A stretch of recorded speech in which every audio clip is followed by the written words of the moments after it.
दो महीना तक चल क्रिकेट के मेला आप समाप्त हुआ के कगार पर आईपीएल छे।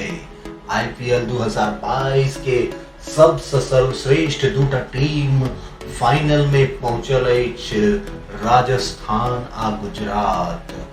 आई छोट वीडियो में हम सब बात करब आईपीएल के सर्वश्रेष्ठ प्रदर्शन के बारे में और आईपीएल से जुड़ल एगो विवाद के बारे में। आईपीएल हमरा नजर में आईपीएल के सर्वश्रेष्ठ प्रदर्शन रहल राहुल तेवातिया द्वारा मारल गेल दूटा छक्का जीत दियाबक लेल आ मैच के अंतिम दूटा गेंद पर मारल गेल दूटा छक्का एखन रहे हमरा लेल आईपीएल के सर्वश्रेष्ठ प्रदर्शन रहे। आईपीएल में विवाद के सेहो साया छलैया जखन दिल्ली के टीम कोरोना से ग्रसित रहे और ओकर कोचिंग स्टाफ होटल में क्वारंटीन करत रहे, तखन दिल्ली एगो नजदीकी मुकाबला हार गेल। राजस्थान के सामने शायद वो मुकाबला छलैया और ओइमे एगो नो बॉल नहीं दिला पर ऋषभ पंत अपन टीम के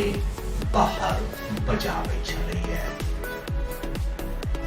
मांग छलैया जे अंपायर सब कम से कम तीसरा अंपायर के पास जाकर टीवी रेफरल के तो मांग करे, मुदा अंपायर सब अपन निर्णय के आगा ऋषभ पंत और दिल्ली टीम के अन्य खिलाड़ी सबके ई मांग के ठुकरा देते। ई छलैया एहि बेर के आईपीएल के विवाद नंबर 1 आ परफॉर्मेंस नंबर 1।